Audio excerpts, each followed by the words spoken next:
Welcome to Shedding the Shame. I'm your host, Tammy Wong. This is where women stop whispering about the hard things. No performing, no fixing, no pretending we're fine.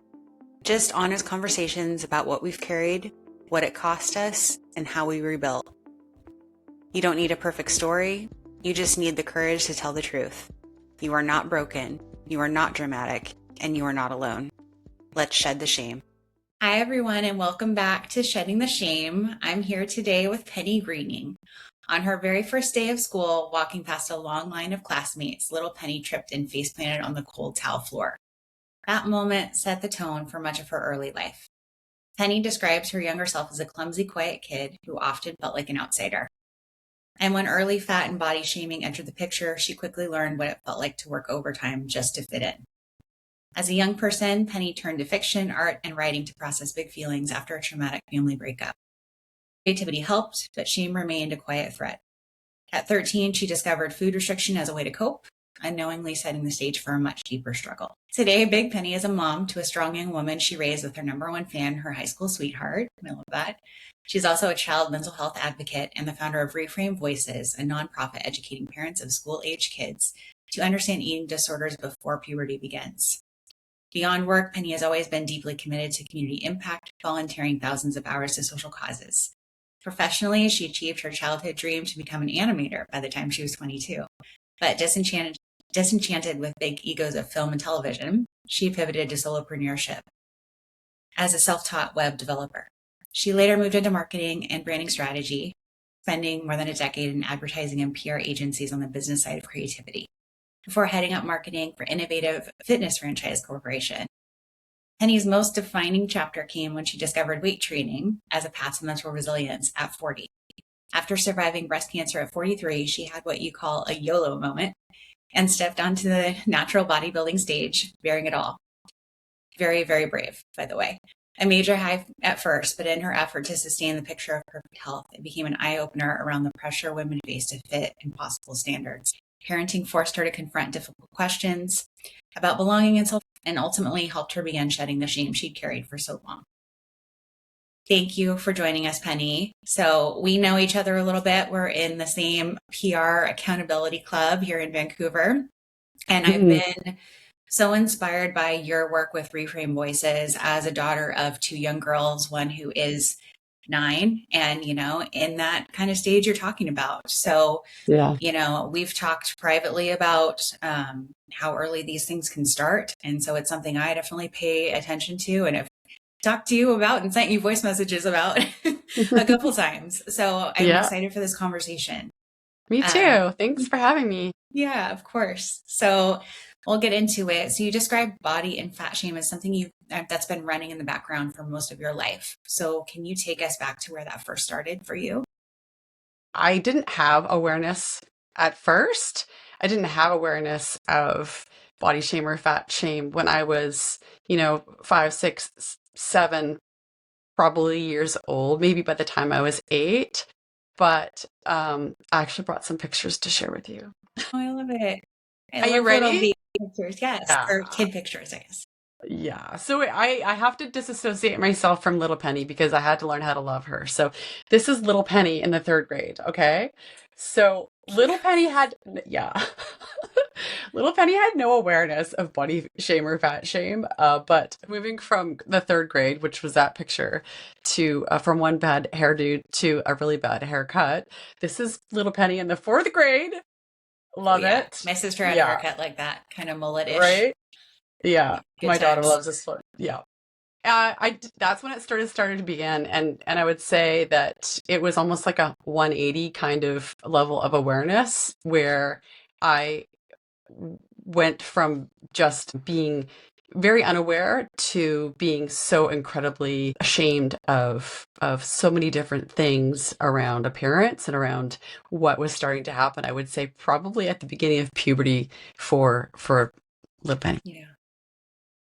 Well, in your bio, you mentioned feeling clumsy and feeling shame around being clumsy as a kid. So when you think about your younger self, what do you wish she understood about her body that she didn't at the time? I love this question, and it kind of goes back to that little bit in the introduction around, being in the first grade, and then walking into the school where there was a lineup of all the children who were going to become my classmates for the next 6 years. And I even remember, Tammy, the black patent leather briefcase of a book bag and the black patent leather shoes. Mhm. And that's what I was wearing. And I just remember it's still it's like a dream. And I can still see the moment of looking along the lineup of kids and then going face down into the cold tile floor. And it was kind of that moment of just clumsiness and tripping, and it was the beginning of a bit of embarrassment, of course, but like I would listen to my daughter, if that were her when she was at that age, tell that story, or if she had gone through something embarrassing for sure during that time. And I would have obviously comforted her. Surely my mother comforted me, but it was just kind of almost like a precursor when I look back at all the different times. My husband and I laugh at the fact that I've been hit in the face from every ball in sport by the time I was in the 12th grade. Yeah. So, but if I think about it, and then I had to break it down, I had to look back because, of course, I lived it and had all the embarrassment and the shame. But becoming a parent, and then at some point going back in time, I thought, okay, well, I really struggled with my shoelaces even beyond kindergarten. It was probably, and this one I don't ever talk about, but because your podcast is called Shedding the Shame, and really what I'm trying to do to support you in your efforts to help others who might hear something from their own lives or their own history, to help them kind of relieve something that may have been shameful for them. I will share that it took me until I was 12 or 13 years old before I could figure out how to blow my own nose with both hands. Mhm. Because the spatial coordination of putting your hands in front of your face, I had taken that long to get that figured out. And so, why? Because you can't see your nose. I think I was in the mirror one day, I could see it, and I just suddenly clicked in. But I mean, that's really embarrassing for a kid, like being in the seventh or eighth grade. And so my spatial awareness just wasn't there. And um, so what I wish that little Penny and teen Penny knew about her body and was actual spatial awareness, and so much more. But those are related to the neurological wiring, Mhm. side of my brain, or my child brain. And definitely could have used some extra help and support in childhood to understand what was going on. But I just read up on this in from an organization. I found the information called CHAD, which stands for children and adults with attention deficit and hyperactivity disorder. And so what I'm just going to read you a little thing off to the side of my screen here, um, that this thing called DCD. It's often common with ADHD. I guess apparently it's called a double whammy of ADHD and DCD. Apparently 50% of children diagnosed with ADHD will have co-occurring DCD, which stands for developmental coordination disorder. Oh, interesting. But many go unrecognized. The problems can be gross motor and fine motor Mhm. skills, and they're typically seen as messy eaters and have difficulty dressing, tying shoes, and catching balls. And they're seen as clumsy and often avoid busy playground activity.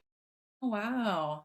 Yeah, I've isn't that never heard that. fascinating? That is. Yeah, And it makes so much sense when you look back, right? At it makes what you so were much struggling with. sense. Yeah, and it makes it, Tammy, and the other thing I have to add to that, because I feel like this is going to come up more later, but I didn't even know that I had ADHD until almost 2 years ago. I So, remember yeah. talking to you about that. Hmm. And I feel like that's such a trend among women, especially because it translates so much differently in women than it does in men and girls than it does in boys in high school or in school. Hmm. Hmm. And so I feel like a lot of women feel like they've been masking their whole life. And I've probably heard of five or so women in their 40s who got diagnosed with ADHD or autism. And we're like, finally, that makes so much sense, Yeah. Yeah. And I often wonder myself, do I have something like that? Because, like, I mean, I have anxiety and I have different behaviors around that for sure. I think we all are on the, I mean, it's a spectrum for a reason. I think we're all on there a little bit, at least sometimes in our lives. So I'm glad that there's so much more awareness about it now for young people in getting earlier diagnosis and earlier assistance so they don't feel so different. Absolutely. Yeah. I was just going to jump in and add to your point about the spectrum, whether it's, neurological conditions like uh, ASD, autism spectrum disorder, or ADHD. There are very, very appropriate tests that can be done for you if you're an adult, or if you think your child or teen is struggling. But it's necessary to get them conducted by an organization that has practitioners who understand ADHD. I would never do an online test. No. Definitely want to talk to the right people. So ignore those online tests. Online Talk to your diagnosis is not doctor. so good for this, for sure. Yeah. Okay, so I want to give a bit of a trigger warning for people listening or watching that we are going to be talking about eating disorders, body shame, body dysmorphia. So if that is something that is a sensitive topic for you, you may want to skip this one. So let's go into that now. So when you were 13, you said you didn't realize you had an eating disorder. So what did that look like for you back then? Yeah. Well, thanks for the trigger warning for others. Yeah, so as I mentioned before, I really did struggle in those large groups of kids on the playground at school, where other kids were yelling and having fun. And I wanted to have fun, of course, too, but it wasn't the right environment for me. And so it was that plus the feeling uncoordinated and clumsy. And then by the time I reached middle school, which for me, growing up on the East Coast, was the seventh grade, and phys ed became mandatory. Yay. Yes, for me too. Loved it. So it was the late 80s and perms were popular. So Hmm. after that hair grew out, I was convinced that I needed a perm because I was developing and growing up, and I was one of the taller girls at first. And just biologically, genetically, the way that I was built, I consider myself a bigger bodied girl. And so, in my mind, larger girls weren't allowed to have straight hair, especially if it was fine. So I had to get a perm. And I was aware of what I considered to be my thicker shape, my lack of curves, but I did see girls my age starting to shape out differently around that time. Whether it was breast size, whether it were body curves, and I still had terrible teeth to get through. Thankfully, my mother was kind enough and made sure that I had braces, but.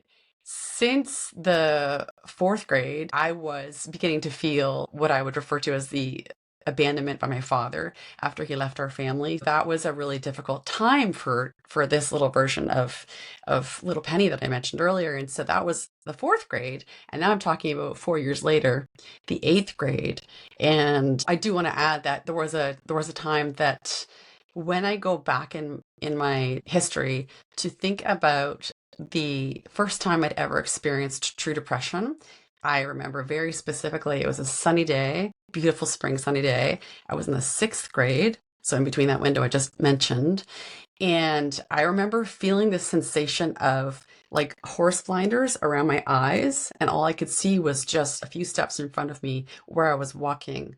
And I made a impulsive decision that I had to see my father. Like I was not really seeing him much more than every other Sunday for dinner. It wasn't really a big part of our lives growing up. And so I had to see him. And so in my depressed, what is sixth grade, 11-year-old mind, I walked several kilometers in the middle of a school day. Didn't check in with anybody, my mother, the teachers. I just walked, and I had to walk all the way to the other part of town where he lived because I needed to see him, not even thinking that it was the middle of a business day and he'd be at work. So I went to the wrong place. But I was so depressed for the first time ever that I felt that constant pull to, I need to see my father. And so that is just to lay the groundwork a little bit for the feeling of rejection that was already there, and it was starting to be built in, not only on the feeling awkward and clumsy piece, but also the feeling really neglected and rejected, quite honestly, by my father. So that was the sixth grade. Then by the eighth grade, I just kind of realized that I don't know the specific moment that it began, but I just felt like I didn't need to eat the lunch my mother made for me anymore. And And as time went on, I felt the pain in my stomach was like a physical manifestation of pain that felt better than the mental manifestation. And so I don't know if back then that I felt like I deserved to feel that pain, although I have done a lot of reading that sometimes that is the case for people who've struggled with an eating disorder for whatever reason they suffer with one. But in the case of little Penny at 13, I felt like this pain was more bearable than the other pain. It was about 3 months later that I really started to drop weight because I was getting a lot of compliments. I felt like I should probably, and I was able to fit into the clothing sizes that weren't plus size for teens. And I started to feel normal. I started to feel like maybe what the other girls might be feeling. And then by the ninth grade, I definitely started to get noticed by boys, which was a big, moment for a young Yeah. girl. Yeah. Yeah. And so having that and then trying to hide my clumsy and trying to get past feeling unlovable by my father, it was just kind of like part of my patterns that had become embedded in. And so last thing I'll just say about this is that I also was over exercising by the time I was 13. I started 4 to 6 times aerobics classes per week.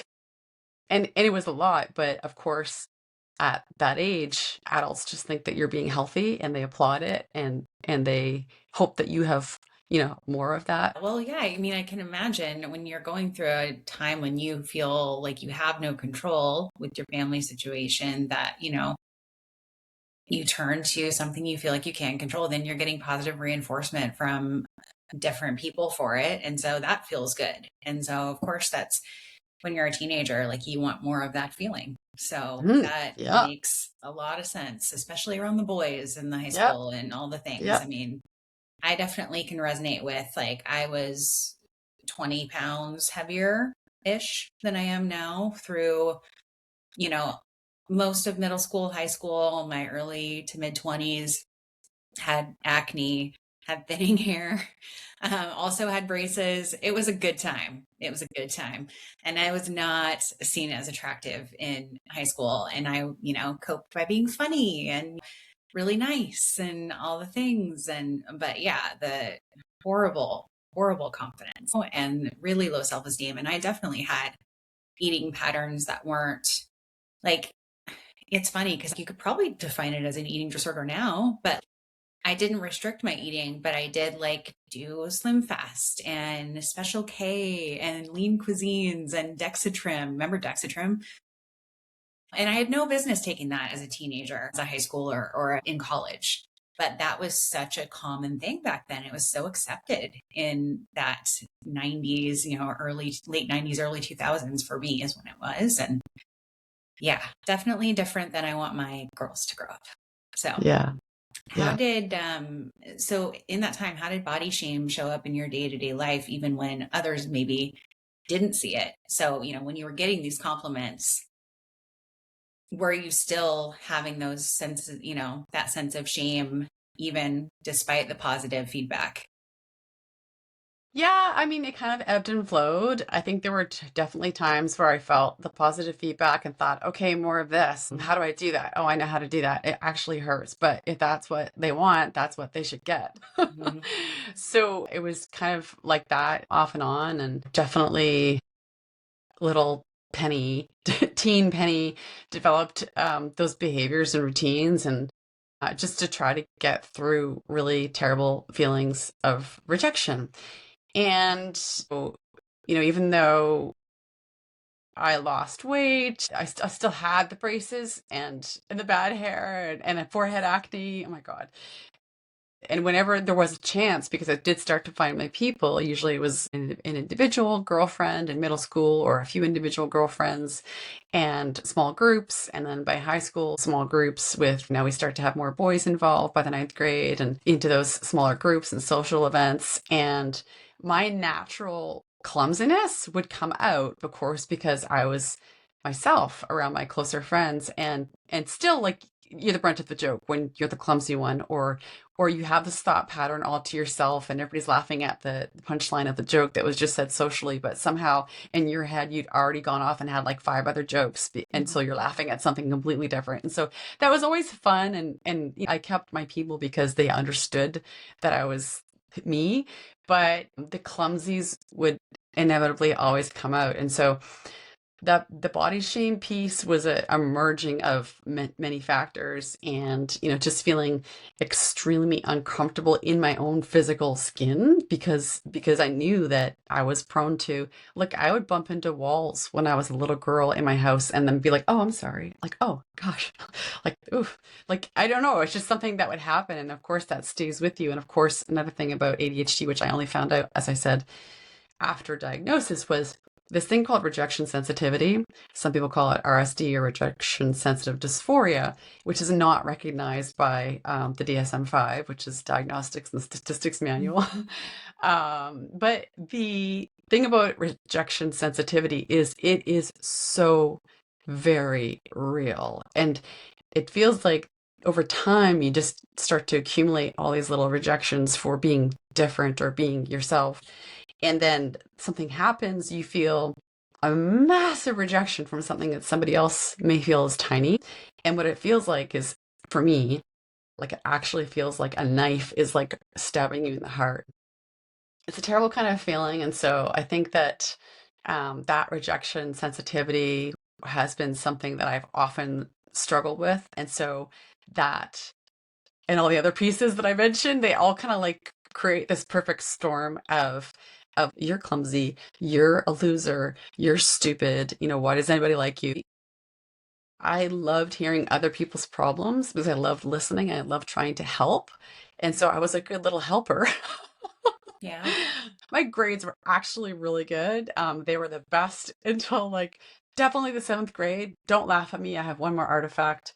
Actually, you can laugh at me if you want because I'm much more secure, but this is my seventh grade class leader. I brought it out of the box, and I wanted to share it because I was so frustrated because that's the thing that I had to latch onto was my studies. And so if I was pretty good at that, I felt at least I had something. And then puberty fully hit, that after the seventh grade, in the eighth grade, I wasn't the top of the class. I think I was third. And that was really upsetting for me because I thought, well, that's my thing. I have that. And so how come I can't keep that? And of course, they just kept on going. And so as these things continue to snowball and you tell yourself those really dark messages about who you are, despite the fact that I had a very loving mother and good teachers and some counselors throughout my youth and childhood. So that just cycle of food control became the place where I felt like I should suffer the consequences, at least so that this um, facade of what I look like on the outside will help other people maybe see me differently than I see myself. And you just mentioned you love to listen to and help other people. So that leads into my next question about how you describe yourself as an empath. So, how and why have you felt shame about that part of yourself? Because for me, I think I'm also would describe myself as that. I see it as such a positive thing. So, how was your experience of that negative, or how was there shame around it for Mhm. you? Yeah, and maybe I kind of misinterpreted the bringing that up around shame, but I Mhm. will just say that there is probably a little bit of that in there. Like, I didn't know the word empath when I was younger, so I just know that I had a lot of strong feelings, and oftentimes they weren't even my feelings; they were me feeling other people's feelings. And I think I think it probably didn't really bother me most of my life until I became a mother, honestly. And my daughter, she was probably around 9 or 10, and I think I walked into a room and a commercial came on, and it was 5 to 10 seconds in, and I started to cry, and she gets so mad at me. She's like, "Why are you like this?" She's trying to teach me because she's a natural, like, in the parasympathetic nervous system, she's a natural fight, and I was Hmm. a natural flight or freeze. So she's just like, "Ew, stop being so weak." So but no, and the other thing too is that I've never been prone to anger to that last point most of my life. And so I also didn't realize that as an empath, you can take on other people's anger and anxiety in your system. Um, and then that just becomes part of absorbing external stress, which is not necessary. So I think maybe not ashamed of being an empath, but certainly there are pieces of it which are not helpful.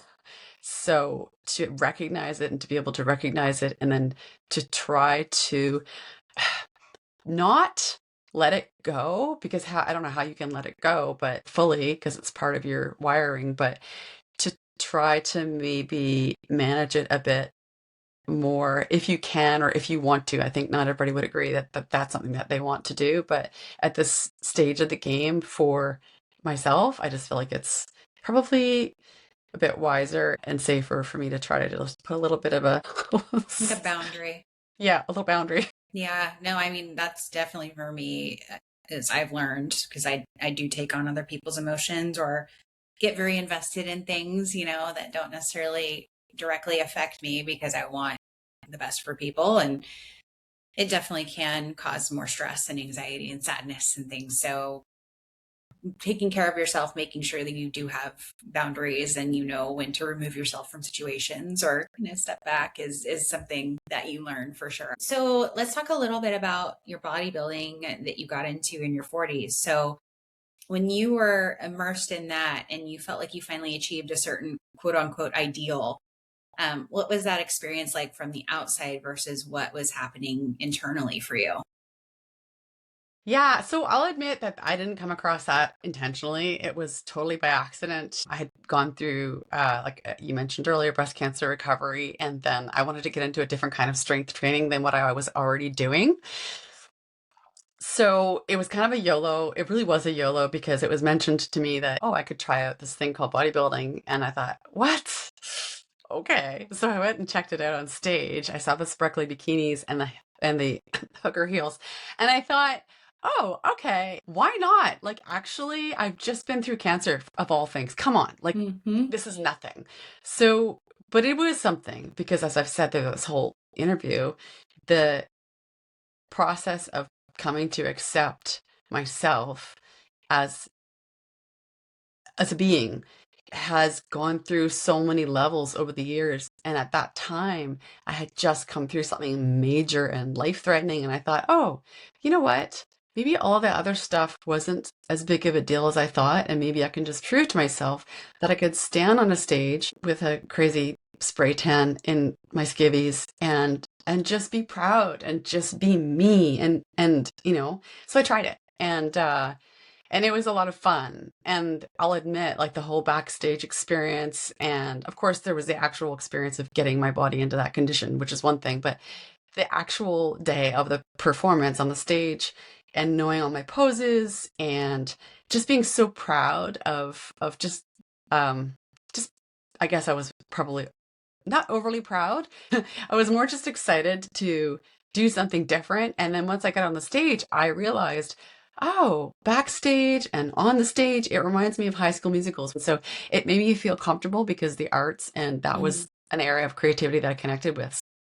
There I was. I did the first show in 2019, and then there's a whole other thing around coming down off of the shred and then going back to your sort of normal maintenance weight. But I definitely would say that lifting heavier and heavier weights was so incredibly empowering.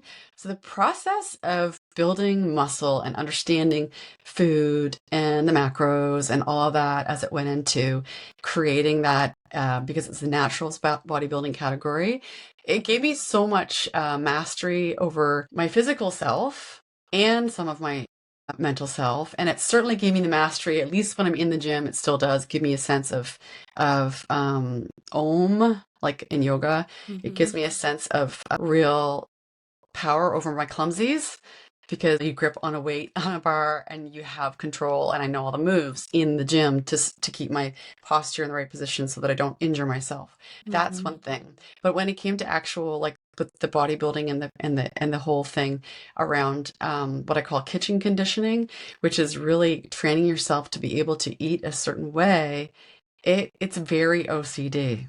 Yeah. Yeah. So I I would can joke about imagine the weighing and and the protein and the macros like you talked about. That's a very, lot of calculating. it's a lot. And to actually stay on top of it and then to be okay with this social piece around not having as much real social connection with your friends and your family. Hmm. And no, I would tell the narrative that this was really just for um, a performance and for a show. But then it kind of became addictive, and I wanted to do it the next year and the next year. Then, of course, COVID hit, so I was sort of getting ready, but then the shows were canceled, and getting ready, and the shows were canceled, and so I kind of got into that rhythm, which I liked at the time. Side note, because as you're talking about training and the process, like how long did it take you to prepare for one of these shows?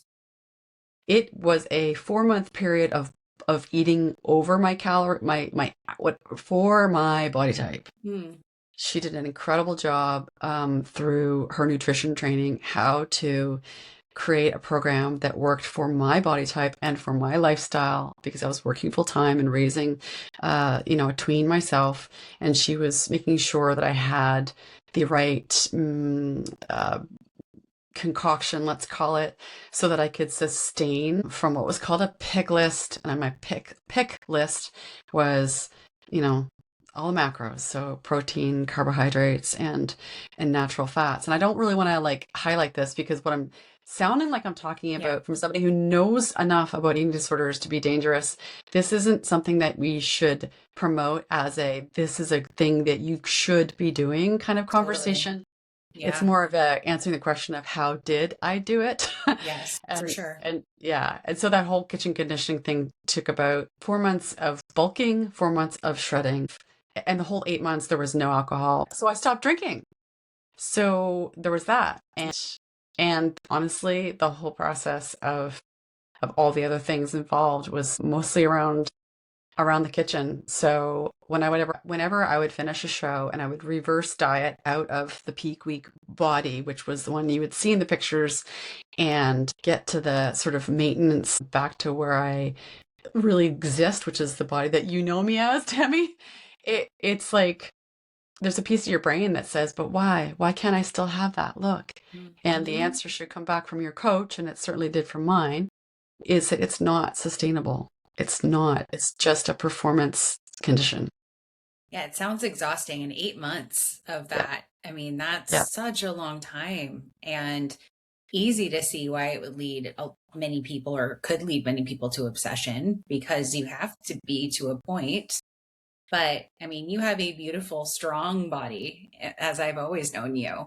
So, but I think what you said about the learning how to lift and that being positive. I mean, I've gotten into strength training in my 40s too, and I absolutely love it. And it's my favorite form of exercise. And I don't do it to reach a certain weight or look a certain way. I do it so that I can be healthy and strong into my 60s, 80s, hopefully, and be able to be active with my kids and also teach Awesome. my daughters that, lifting weights is good, being strong is good, and that we don't need to like strong over skinny, as they say, right? I love that you're teaching your daughters to be so strong. That is amazing. I did the same over here. And I wanted to add that the functional fitness, like you said, you want to be that 90-year-old woman who is carrying her grocery bag and has a little slip, or maybe she stumbles a little bit on the stairs, and then her core is so developed that she can react quickly and grab the railing. That's the Hmm. 90-year-old you want to be. Totally. Yeah. So let's talk a little bit about when you came to terms with your body shame. Can you talk a little Hmm. bit more about that and what shifted for you? Yeah. So I've had a lot of counseling throughout my lifetime. Me too, girl. I love therapy. Awesome. It's great. Love it. Thankfully, the family court system when I was 9 years old suggested to my mother that we sit down with somebody in the very beginning of my parents' divorce. And so that was my first, and that really set the stage for a positive experience. I was lucky that it was a positive experience. And when I started to do research on eating disorders and why so many kids are struggling these days, that's when I realized that there are actually so few counselors who understand eating disorders. And it also occurred to me that I've never actually acknowledged that all the triggers and all the cycles through shame, through my own shame, were also locked up in denial as it related to eating disorders. And if I don't say the words out loud for myself, I have an eating disorder and I had an eating disorder, then how can I possibly get the help that I deserve? And so this is part of that conversation and awareness. And, that I think that adults just need to acknowledge that, because there's so much stigma, I think, around the term, because we have DSM-5 again, have classified it as a mental illness. But through the work that I do, I'm trying to elevate it to more of an explanation of there's also a social component. There is a social, cultural illness attached to this very complex biopsychosocial illness, which is called an eating disorder. Yeah, and I think what we're seeing in society now with celebrities and women with Ozempic and this, I feel like this skinny culture, if that's what you call it, is unfortunately coming back, that I lived through as a teen and early 20s, which I really hoped we were past. But I'd love for you to talk a little bit more about your passion for eating disorders prevention. There are a lot of different ways that a child or an adolescent or a youth or even an adult might come across getting an eating disorder to begin with, but it's never intentional or desired. It's not a choice. And I know what it feels like to have one since childhood, and then to relapse postpartum, and then to relapse during perimenopause. And I also have a market research background, and I'm deeply tuned in with social causes, as I always have been, as I mentioned earlier, very much an empath and trying to help others. And so, but right now, I know that things aren't getting better. Like you said, they're not getting better out there with skinny talk. And the new term that's come out quite prevalently now is called looks maxing. That's two X's. It's brutal. And so if there is a category of mental health as it relates to this whole area, classically, eating disorders have been considered a female health issue. With looks maxing and that whole toxic masculinity culture, it's becoming much more of a male issue as well. I remember it wasn't even a decade ago where I think a dad bod was just a Yes. really fit guy with a little bit of normal body fat. But today, there's way too much of a focus on this incredibly impossible Adonis body type for males and Aphrodite for females. And so I think the bigger problem is that the majority of those with a subclinical eating disorder aren't even being seen, because like Little Penny, they just look so great when they lose weight that people just think like, oh, like they've accomplished great health. But in fact, they could be deeply, deeply struggling with bigger issues and not being seen. Yeah. Yeah. And we're too busy to dig into the emotional side a lot of the time. We just look at someone and go, oh, you look good. And, don't realize, or you lost weight, you look great, and don't realize how negative that actually can be, even though you think it's a compliment. So yeah, with the talk of looks maxing, I mean, that, to be honest, I'd never heard that term until you Okay. said it. Okay. So I'd love for you, like, if someone like me is like, what is that? Explain maybe a little bit more about that and how you think social media is kind of shaping that body image. Yeah. I'm just learning about the term myself. I mean, there's so many different versions of it now. There's aura maxing and soft maxing, and there's always something new. Like I have to say to you, having just had a teenager leave my house and go off to university, I miss all the dialogue. Like I miss all the the new terms of the month. Yes. She kept you cool and in the know. She sure did. But I didn't learn this one from her. I learned this one from research and doing the work that I do now. And this is the big one that I think it was the CBC reported on and others. They're talking about this influencer, and I hate naming people who I think are doing bad for the world, but it's like when there are victims in a terrible situation, you want to celebrate the lives of those victims, not the victimizer. I kind of don't want to do the same thing for this particular influencer because he is, in my opinion, the victimizer, but I'm going to say it just because it's terrifying how many followers he has. His name is, I think, Clavicular with a C, like clavicle, but it's pretty despicable kind of toxic masculine outlook, I think, on what a male is supposed to be. So it's if you're raising boys and you want them to understand what it is that's important in life and what values your family shares, then this is something to be aware of because the content is out there and there are young men like this particular individual who are influencing other young males, and like whether they're 19 plus or whether they're 18 or 17 or 16, etc., those those guys are seeing this type of ultimate jawline, ultimate chisel look. It's all completely talk about those extremes again, super unhealthy to be so focused on a look versus just be healthy on expressing who you are as an individual. And yeah, sure, you need to get your 150 minutes of activity of high elevated heart rate per week because that's the ideal. But I think in terms of trying to max out your look for the sake of what? It's very unhealthy. That makes more sense then with the looks maxing. Now I get it. Yeah. So, with you letting go of your body shame, kind of talk about how you started to do that. And if someone is listening right now who feels stuck in that cycle, what would be a first step towards breaking it? Oh gosh. So I just Not a hard question at all. yeah.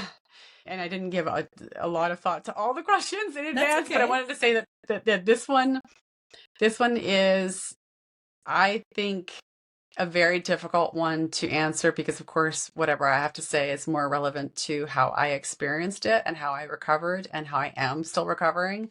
But I think that is a big piece of it, though, is to, if you can recognize for yourself that there is a little voice in your head that is telling you messages about your quality as a human simply because of a body part, then I want you to acknowledge that that's not you talking. Like that could be a little monster in your head or a little, I like to think of like the little angel and the devil on the Mhm. shoulder. And that's the devil on your shoulder. And it's trying to tell you an untruth about who you actually are as a human. And I might just flip that around just for a moment to say, back to those abs and that superiority feeling. It's funny because into my, I think, third or fourth round of training and trying to get ready for the bodybuilding stage, I remember this one time, my husband and I were kind of like in a weird place, and I was going around the house flexing my biceps, and I was like, "Yeah, look at this! Oh, so awesome!" He was just like having none of it, and he was just looking at me, going, "Do you think I actually love you more because you have bicep definition? Mm, Like that doesn't make me think one way or the other of who you are as a person." yeah. And and so I know it sounds like, and maybe I made the face. There was always support from him. To be clear, he always supported that this was my goal and that I wanted to accomplish it.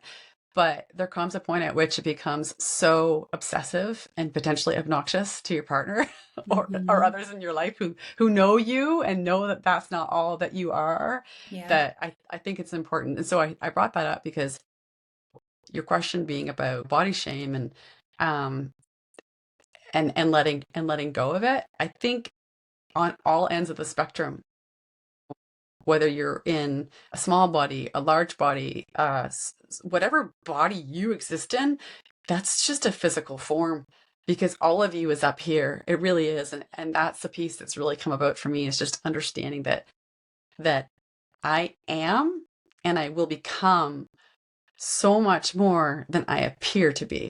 I can relate to that in terms of my hair loss because my husband has never cared about my hair, what it looks like, how thin it is, if I wear a wig, if I don't. And I think it was especially early on in a relationship, easy for me to obsess about my hair has to look a certain way, like especially before I started wearing wigs. So it was an obsession for me that was unhealthy and caused so much anxiety. And it was something I didn't need to do, especially for him. I didn't need to perform, right? And so I think that's such a good reminder that, yeah, the people in your life who love you do not love you for how you look. They love you for who you are and how you treat them and how you show up in the world. And I also love that you are really vulnerable and transparent and honest about, look, I've struggled with this more than once, and I still is something I have to be careful about, because I think it's an important point that when you have an eating disorder, it is something you have to be aware of and triggers around it, and making sure you don't fall back into patterns through your life, because it is something that's ingrained in you in certain ways. Yep. Yeah. It sure is. You nailed it. Yeah. So what did you miss out on? Were there things you felt like you lost in terms of being a normal kid because of the years that you spent in that shame? My first response is most of my life. No, but honestly, I was when I had that late diagnosis of ADHD around 50, like I just realized that I've spent most of my life locked up inside a little tin can. And it's like somebody finally came along with that can opener and let me out. Oh, I It really love does. that visual.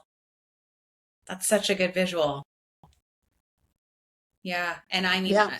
going again back to my hair loss, because I feel like there are some things that really relate, is I feel like, and I say often, that I lost like 17 years of my life, because that is how long I hid it from pretty much everybody and felt intense shame and embarrassment and anxiety. And yeah, I think back to how much time I lost as a teenager and a young adult, and just being a kid and being somebody who was carefree, and I didn't have that. And it's sad to think about those years that you lose because of something like that. Absolutely. So let's talk a little bit about Reframe Voices. So you started a nonprofit focused on educating parents around eating disorders, which, again, as a mom of two young daughters, I love that you're doing, and it's so important. So I would really like for you to talk, if there are parents listening, what would you want parents to understand about early warning signs that they should look for? Well, a lot of things, which is why we created a workshop for it. Yes, which is important. And I really think it's a great thing to be in schools, and, elementary schools, as crazy as it seems to think that, you need to address it before it becomes an issue. Absolutely, yeah, and that's the area where I think we found a sweet spot, because pre-puberty is where you want, I think parents are probably not thinking about it at that time, but they've already heard a lot about bullying, and we know that a lot of bullying is body-based bullying, and so considering that an eating disorder is derived from all the different aspects of biological, psychological, and social, cultural, environmental areas of a child's existence. I mean, there are a lot of different, let's call it, components to the workshop presentation, and we kind of break it down and do get into those little bits, and the red flags, and there's so many layers to it. So probably too many to say in this moment, wrapping up at the end of the podcast. But I will say this, that everyone's reasons are as unique as that person is, but the majority of eating disorders do begin in childhood.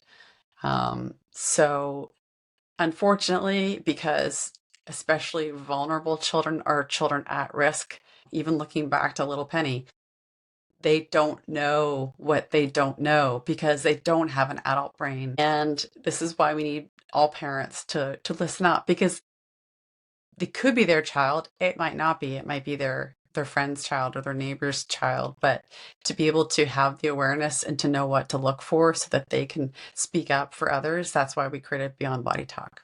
Mm-hmm. And I just want to plug a little bit your website, which I will link in the show notes as well, because you have a really good workshop or a worksheet for different age groups that I've personally downloaded that gives some of the early signs and things to look for. And just what really shocked me when I looked at that was that kids as young as 6 are already thinking about bodies and being Yeah. fat. And Yeah. that's my youngest daughter's age. And the thought of this, energetic, like happy, silly 6-year-old worrying about Yeah. her body, like Yeah. just terrifies me. So I love that you have resources out there to help people start thinking about it. And even if you don't have access to her workshop, those are on her website. So I will. Thanks. So let's go ahead and wrap up. What is something that you want people to stop believing about body image, and what would you hope they would start believing instead?